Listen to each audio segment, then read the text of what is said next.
The third way to use these prices on quotations, so I'm just going to quickly show you. If you go to quotations,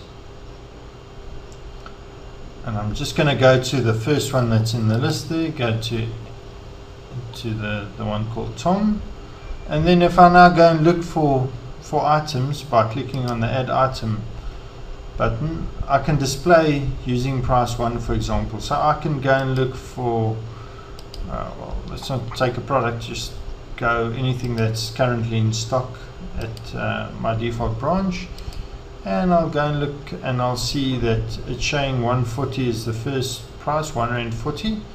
If I now go back and I change that to maybe to price 6, which is equal to my cost price, and I go and search again, you will see that the price has gone down from 140 to R1. We can then use these prices intelligently in 3 ways. Firstly, we can link them to accounts. Secondly, we can use them to update your website and make your website run on a certain price. And thirdly, we can create quotations using those prices. So I'm going to start off firstly by showing you how to use these prices in the accounts. So if I go to the accounts screen, I then have a few accounts set up. I've got a cash account that is set to my price 2 in this case.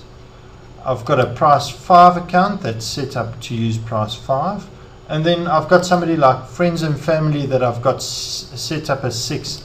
And if you go to my prices, you'll see that price 6 is set to 0. Therefore, I don't put any markup onto the Esquire price to sell to this price group. But on the normal cash account, where it's set to price 2, I normally charge 25% markup on each and every product.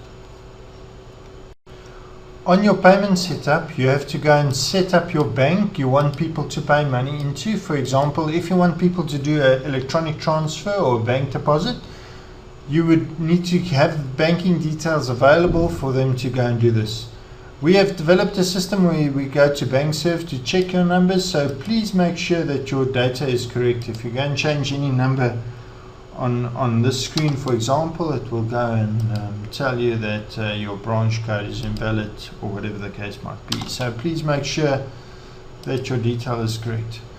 Then if you've got PayPal set up, you can go and add PayPal, and you can go and add credit cards, and in this case it's also possible to go and move items up and down, so you can say what you want to show first on your list of payment options. So if you want people to primarily use electronic transfer, you can always make that appear in the list first.